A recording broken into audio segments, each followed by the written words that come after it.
Olha, rapaziada, vamos estudar agora algo mais relacionado à energia, né? A gente já viu aquelas coisas como pressão, volume, temperatura, estudamos gases e tudo mais. Agora, como é que essas coisas encaminham para energia?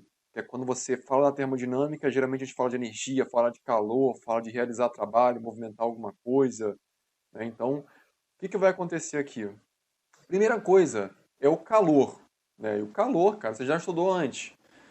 Calor é uma coisa que sai do corpo mais quente para o corpo mais frio. Nunca o contrário.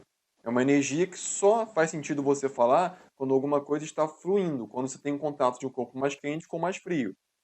Mesma temperatura, não tem o que trocar ali. Mas um mais quente ou mais frio, quando você aproximar, você pode ter ali o calor indo de um para o outro, tá? No caso do mais quente para o mais frio. Então é isso que você vê aqui. Você tem um corpo quente, número um, que ele se aproxima, está em contato ali com o corpo 2 mais frio, e ele vai passar energia, ou seja, do mais quente para o mais frio, do um para o 2. E essa energia se chama calor e representamos pela letra Q, Qzão, Q maiúsculo, quantidade de calor. Trabalho. Trabalho também não é desconhecido de vocês. Se você observar ali, você vai tentar arrastar alguma coisa igual essa moça está fazendo, ó. Ela está puxando ali alguma coisa em que o cara está em cima, mas ela não consegue fazer mover. Pergunta, ela está fazendo força? Claro, ela está fazendo muita força. Ó, a cara dela de alguém tentando fazer muita força. Só que ela não tem força suficiente para poder arrastar o cara. Então, embora ela tenha feito sim força, ela não causou nenhum deslocamento. Força sem deslocamento não realiza trabalho, não existe trabalho. Então, o trabalho em si é a combinação de duas coisas. É você, ao arrastar a mesa, fazia o quê? Obviamente, fazia uma força, empurrando a mesa para lá. Mas se ela não sair do lugar, não tem trabalho, não houve deslocamento. Mas se essa mesa for arrastada, com você fazendo força, e ela se deslocar daqui até aqui, ou seja, houve um deslocamento, aí eu posso dizer que houve trabalho. Foi realizado um trabalho. Porque a força resultou em alguma coisa, ou seja, resultou no deslocamento. Quando você fala em gases, não é tão diferente disso, tá? Quando você fala só de um objeto normal, por exemplo, como empurrar uma mesa, você sabe qual é a força, sabe qual é o deslocamento, e a partir disso você consegue calcular o trabalho, W, de work, né? No caso de um gás, por exemplo, eu tenho aqui uma chama, e essa chama vai esquentar. O que que vai tender a acontecer com o gás quando ele esquenta? Ele fica mais agitado, ele vai aumentar a pressão ali, então ele vai empurrar esse êmbolo que está aqui em vermelho para onde? Para cima, deslocando, né, daqui até aqui, fazendo o quê? Uma força, como você vê aqui. Então, na animação, você vê que tem as próprias chamas tá fazendo, tá passando calor e com isso você está fazendo as moléculas agitarem e empurrar para cima aquele gás. Então, observando agora aqui isso separado em duas imagens, você vai ter que, ao esquentar aqui ó, com a chama, você sabe que antes ele tinha uma distância d1, era o que ele tinha ali dentro daquele frasco. Ele estava na posição A. Ao esquentar, o gás em si vai ficar com uma pressão maior ali dentro, mais agitado, vai fazer uma força. Beleza. Ele vai sair daquela distância D1 e vai para uma distância maior D2. Ele deslocou então, com certeza, ao ser aquecido. Isso quer dizer que ele saiu da posição A, bem aqui onde está vermelho, e foi para a posição B, aqui, no mesmo lugar em vermelho. Qual foi a distância que ele percorreu? Quanto que ele caminhou ali até chegar lá empurrando o êmbolo? D. Então a gente sabe que foi feita ali uma força e ele deslocou D. Aí é a questão, houve trabalho? Com certeza, porque há trabalho quando você envolve força e deslocamento. Quando a gente fala de gás, a gente não costuma falar tanto de força e deslocamento. É mais difícil você falar de força. O gás fez força. O gás pode fazer força em tantos lugares ali que é difícil de analisar ele. Não é igual a sua mão fazendo uma força num lugar só. A gente costuma falar de pressão. Como a gente sabe que pressão é uma força, tá?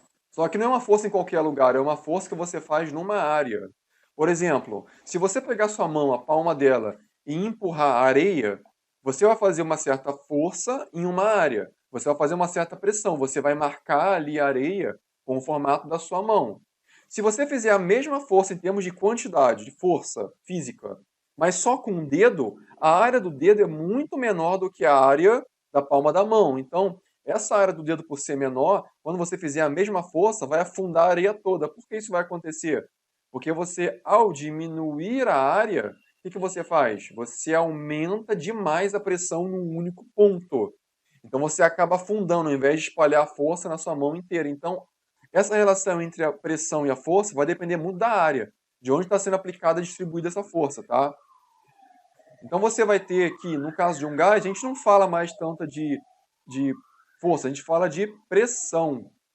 Então é mais fácil você trocar força por pressão e também a gente não fala de deslocamento, é mais fácil a gente falar de volume, porque um gás ele não fica preso num filetezinho que você percorre uma distância, onde você só vai para frente e para trás.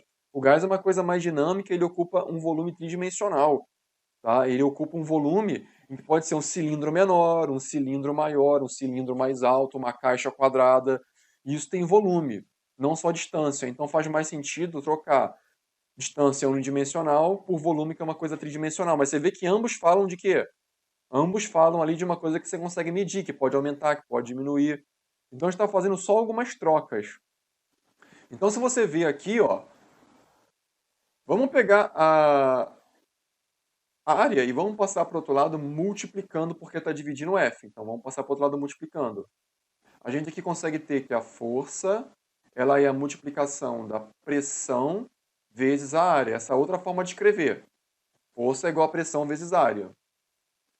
Temos também que, se a gente sabe que, por exemplo, aqui temos V1. O que é o V1? É o volume inicial, o volume 1 é o volume que começa. Esse volume que começa daqui até aqui.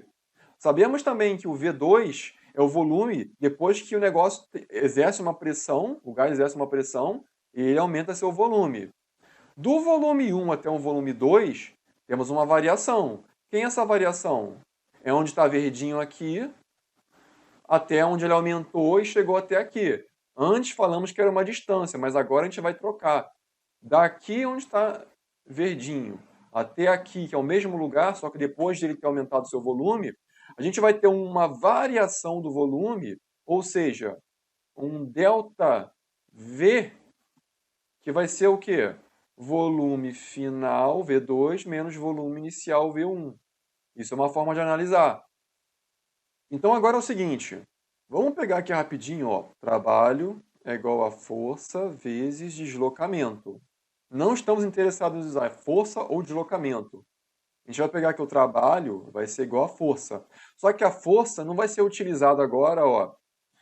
F vai ser utilizado PA, porque é uma igualdade. Então eu posso muito bem pegar P vezes A e colocar no lugar da força que dá no mesmo. Então, o que eu vou fazer aqui? Eu vou substituir força por pressão vezes área. E no lugar do deslocamento, permanece o deslocamento por enquanto. Porque eu já sei o que vai acontecer. Trabalho é igual a pressão. Já nos livramos da força. Só que, o que é um volume? Um volume é uma coisa que é o seguinte. O volume é a área. No caso aqui, ó, a gente tem a área da base de um cilindro vezes a altura do cilindro, ó. Vezes a altura. O que é a altura do cilindro? A altura é o deslocamento mesmo ali, é o D, a distância.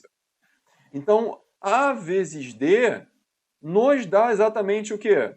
Esse volume aqui em azul que deslocou, que é o que nos interessa, esse D. Então, a gente pode chutar dali o D, juntar a área da base vezes a altura, que é o volume, ΔV é área vezes altura, no caso, deslocamento, a gente troca. A gente simplesmente chama aqui de ΔV, acabou.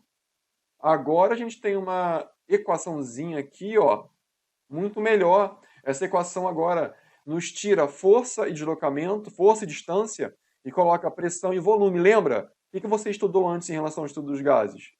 Pressão, volume e temperatura. O que tem aqui? pressão e volume. Bem mais parecido com o que você viu antes, agora tem tudo a ver. Agora é o seguinte, o que vai acontecer quando o volume aumentar?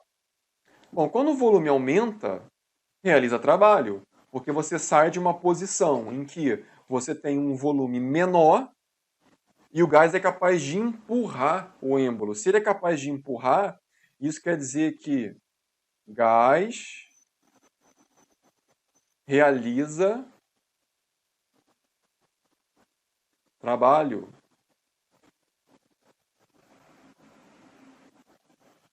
Isso quer dizer que o gás está sendo capaz de, por exemplo, ao ser aquecido, ele consegue empurrar o negócio para cima, ele faz a pressão ali para cima. Se o volume do gás diminuir, bom, peraí, então quer dizer que alguma coisa está fazendo o êmbolo empurrar o gás para baixo. Isso quer dizer que não é o gás que está realizando o trabalho. O trabalho é realizado. Só que ele é realizado por quem? Sob o gás. É como se você estivesse empurrando o êmbolo para dentro e o gás sofrendo o trabalho, né? Ele não está realizando, ele está sofrendo. O trabalho está sendo realizado sobre ele, tá? Então, nesse caso, quando você tem aqui que a variação do volume ela é positiva, com certeza é porque o trabalho também foi o quê? Positivo. Ele realizou o trabalho. Quando a variação do volume é negativa, é porque, na verdade, o gás sofreu o trabalho. O trabalho vai ser negativo, vai ser em cima dele. Agora, se não acontece nada, se o gás nem sequer mudou seu volume, lembra, é a mesma coisa que você empurrar uma mesa e ela não sair do lugar. Só existe trabalho quando você faz sim força, mas quando você desloca alguma coisa. Se o gás não conseguiu fazer o negócio mudar de volume, não conseguiu, não foi capaz, quer dizer que não houve trabalho, né? Então, não houve trabalho, não houve nada. Isso quer dizer que o trabalho também é zero, porque o volume não variou, a variação do volume foi zero. Quando a gente olha o diagrama PV, que você já está conhecido, já sabe muito bem do que se trata, bom, se aqui eu tenho a pressão e aqui na horizontal eu tenho o volume, eu posso ter mais de um gráfico, na verdade. Isso aqui é só um exemplo. O que interessa para você aqui é o que significa para você, quando você fala do trabalho, um gráfico. Ele é super importante em questões de termodinâmica, uma das coisas mais importantes. Por quê? Porque através dele você vai saber calcular a área da figura. E a área da figura vai ser justamente o trabalho. Então aqui, área é igual o trabalho. Não por coincidência, você vai ter que aqui você vai ter P e aqui você vai ter V, variação do volume aqui, de V1 para V2. E P vezes V dá quanto? Dá o trabalho. Então a correlação da pressão com o volume vai te dar o trabalho. Esse gráfico aqui ele é retangular, mas nada impede que você tenha uma figura em que o gráfico seja um triângulo. Ou seja, isso aqui, ó, na figura, ou que seja até um trapézio. Aí o que você vai ter aqui, ó, uma outra figura. A área pode mudar, porque você pode ter a pressão aumentando ou diminuindo, sei lá. Nesse caso aqui, você vai ter basicamente a pressão constante nesse gráfico daqui. Então é um quadrado, é um retângulo, tá? Então o que você tem que saber fazer aqui quando você fala de diagrama PV? Calcular a área, seja de um retângulo, seja de um triângulo, seja de um trapézio. Isso você tem que saber, para você poder calcular a área e já ter na sua mão o quê? O trabalho, bem prático. Olha o exemplo. Qual foi o trabalho realizado por um gás que expandiu o volume de V1 igual a 10 metros cúbicos para um volume V2 de 30? Então o gás expandiu, o gás aumentou seu volume de 10 para 30, só que isso aconteceu com uma pressão exercida de 40 newtons por metro quadrado. Bom, como é que você encontra o trabalho? Força vezes deslocamento, mas no caso de um gás vai ser pressão vezes a variação de seu volume. Então isso quer dizer que o trabalho vai ser pressão 40 vezes a variação do volume. Variação do volume, tanto faz você calcular antes ou depois. Eu vou colocar entre parênteses. A variação do volume é o quê? É o volume final menos inicial. Ou seja, 30 menos 10. trabalho vai ser 40 vezes. Quanto que é 30 menos 10? Dá 20. Você pode fazer isso como eu fiz ali agora, ou de antemão você já pode fazer. Como você sabe que vai de 10 até 30, quanto que é de 10 a 30? Quanto que variou? Variou 20. Pode colocar direto também. Isso quer dizer, então, que o trabalho realizado por um gás, pelo gás, vai ser 800 e unidade em joule, tá? Unidade de energia. O trabalho é um tipo de energia. Então, o que você vai ter aqui é que nessas condições onde houve uma expansão do gás, um aumento do gás, ele realizou um trabalho no valor de 800 joules, exercendo a pressão de 40 newtons por metro quadrado. Então, você vê que é um cálculo que não tem nada demais. O que você vai escolher muitas vezes ali é se você vai ver a variação do volume antes ou depois, de cabeça, tá? Tudo é possível. Agora eu vou te mostrar uma coisa, um gráfico em que você tem legenda. Isso sempre vai aparecer para você, tá? Você repara que aqui no gráfico você tem uma legenda. Pressão em 10 a menos 3 newton por metro quadrado. Volume em 10 a quinta metros cúbicos. O que significa isso? O que significa legenda? Você já reparou que num carro você tem ali, ó, olha lá do lado, vezes 1000 rotações por minuto, vezes 1000 R por minuto? Você tem um conta-giro do carro ali, o tacômetro, que ele está mostrando ali, ó, 1, 2, 3, 4, 5, 6, 7, 8 e as fraçõezinhas aqui. Quando você está andando com o carro, o pistão, ele fica subindo e descendo tão rápido que são muitas vezes por minuto. Ou seja, quando você aperta o pedal e o giro vem para 3 aqui, não quer dizer que ele está fazendo 3 vezes por minuto? Claro que não, ele está fazendo, na verdade, 3 vezes... Qual é a legenda que está aqui escrita? 1000, que vão dar 3.000 rotações por minuto. Então você vê que isso aqui é uma mera legenda. Para você não escrever aqui, pô, 1000, 2000, 3000 e poluir demais isso aqui, para deixar mais limpo, o que você faz? Você coloca 1, 2, 3, 4, 5, 6, 7, 8 e já considera que todo número que você ler aqui vai ser o quê? Vão ser isso vezes 1000. Então, por exemplo, aqui está marcando 6. Ó. O que quer dizer esse 6? Que são 6.000 rotações por minuto. Então, a legenda é importante para você entender o que está ali. Quando você olha a figura aqui, que também tem legendas, é a mesma coisa. Por exemplo, a pressão aqui é só de 3, igual o tacômetro ali. A pressão ali é o quê? A pressão é de 3 vezes 10 elevado a menos 3 newton por metro quadrado. Igualzinho que está ali. Você tem que pegar junto a legenda. O número completo só existe com a legenda. Qual vai ser o volume inicial ali? O volume inicial é só 4? É 4 vezes, olha a legenda aqui, 10 elevado a 5 metros cúbicos. Qual é o volume final V2? O volume final V2 é 6 vezes 10 elevado a 5 metros cúbicos. Então, tudo que aparecer, se tivesse mais de um aqui, número em relação à pressão, todos eles teriam que ter essa legenda acompanhando. Aqui nós temos dois números no eixo do volume, os dois têm que vir acompanhados do quê? Ali da sua unidade que aparece em relação à legenda, que é 10 a quinta metros cúbicos. Então, todo gráfico vai ter isso? Não. Vai ter gráfico que não vai ter nada disso. Vai ser só ali metros cúbicos. Pronto. Você considera só o número. Mas quando tiver legenda, super cuidado. Olha o que está lá. Não ignora. Tá? Bom, calcule o trabalho. Ele quer dizer o seguinte, ache a área da figura. Que figura é essa? É um retângulo. Como é que você acha a área de um retângulo? Pô, a área de um retângulo nada mais é do que a base vezes a altura. B vezes H. Só isso. Essa aqui é a base. E essa aqui é a altura. Acabou, só multiplicar um pelo outro. Não tem nenhum mistério. Quem é a altura? Pô, a altura é mole-mole, mamão com açúcar, ó. A altura é a pressão. 3 vezes 10 a menos 3. Tá aqui já mostrando. Agora, quem é que é a sua base? É só você olhar. A base vai de onde até onde? A base não vai de 4 para 6? Ou seja, qual é a diferença entre 4 e 6? 6 menos 4. Quanto que dá isso? 2. Só que como isso aqui é a base, ou seja, B, qual é a legenda que está ali? Vezes 10 elevado a 5. Então a gente já sabe que a altura H é 3 vezes 10 a menos 3 e que a base é 2 vezes 10 a quinta. Então como é que você acha o trabalho que é a mesma coisa que a área?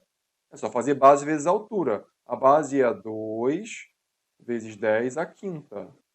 Vezes a altura, que é 3, vezes 10 a menos 3. Como você faz esse tipo de questão? Número só movimenta com número. E, até destacar para você aqui, base só opera com base. Quem é o número? Trabalho é igual a... Como tudo está multiplicando, você vai escrever 2 vezes 3, 6. E aí você vai fazer o quê? Você vai repetir a base. Vezes 10. Que expoente que está aqui em cima? 5. Que expoente que está aqui? Menos 3. Lembra, como que você opera a base 10? Se estiver multiplicando como está aqui, você vai fazer uma soma de expoentes. Então vai ser 5, que soma o quê? Um número negativo. Ou seja, que soma menos 3. Quanto que é 5 menos 3?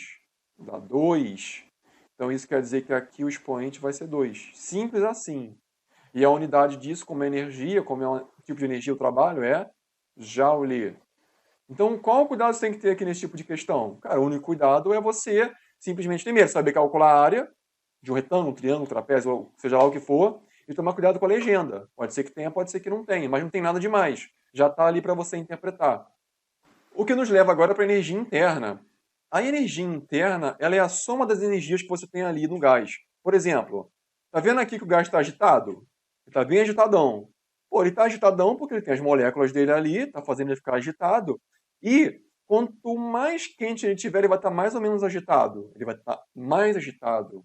O que quer dizer então o seguinte: a energia interna, que tem a ver com o movimento das moléculas e tal, ela tem muito a ver com o estado como o gás está. Se ele estiver mais quente, ou seja, com uma temperatura maior, a energia interna vai ser maior. Se você esfriar o gás, ele vai tender a ficar menos agitado, menos movimento dentro dele, o que quer dizer que a energia interna dele vai diminuir. Então, a energia interna, ela está completamente associada à temperatura. Isso você não pode esquecer. Assim como o trabalho está associado ao volume, se mudou o volume, teve trabalho. Se o volume não mudou, não teve trabalho. Quando você fala da energia interna, no caso da energia interna, se aumentou a temperatura ou diminuiu a temperatura, você mudou a energia interna também, tá? Então você vê que essa relação existe, né? Mais frio, está menos agitado, ó. Essa energia interna U1, ela vai ser pequena. Você esquentou com a chama, a temperatura aumentou, o que vai acontecer? O gás vai ficar louco, vai ficar super agitado, batendo um no outro ali. O que você vai ter? Você vai ter um U2, uma energia interna depois maior do que você tinha antes. Isso quer dizer que a variação da energia interna, ou seja, o ΔU, tem que ser maior do que zero. Então, se a temperatura aumenta, o que quer dizer? Quer dizer que a variação da energia interna aumentou também. Ela foi maior do que zero. Tá? O negócio ficou mais agitado, como você viu aqui nessa imagenzinha. Se a temperatura não mudar, opa, peraí, se a temperatura não muda, está agitando mais? Não. Está agitando menos? Não. Então isso quer dizer que a energia interna não variou nada. Zero. Não tem mudança nada. Ela basicamente continuou como ela estava antes. Porém, se você tiver uma temperatura diminuindo, quer dizer que se resfriou o gás, ele ficou mais paradão ali, menos agitado. Logo, a energia dele ali dentro vai estar menor. Essa energia interna, então, vai diminuir. A variação dela vai ser negativa. O que ela tinha depois vai passar a ser menor do que ela tinha antes. Tá?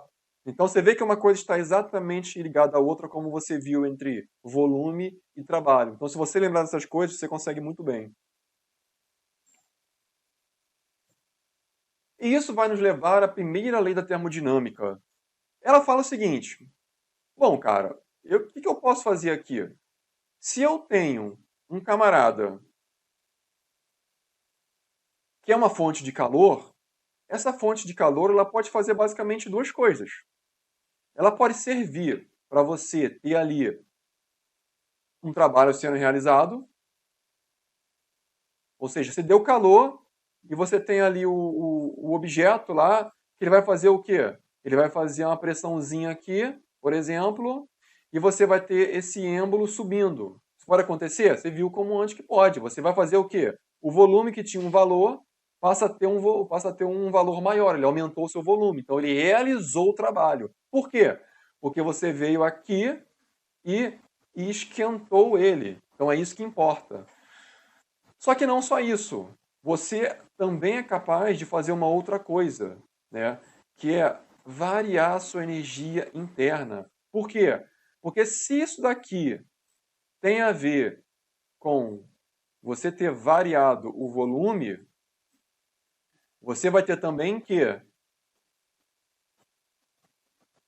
isso daqui vai ter a ver com você ter variado o quê? A temperatura. Então você vê que está tudo associado, tá? A consequência de você dar calor, ou seja, de você botar o fogo aqui, é justamente que uma parte vai servir para você esquentar, ou seja, ΔT, e isso você vê na energia através do quê? Da variação da energia interna.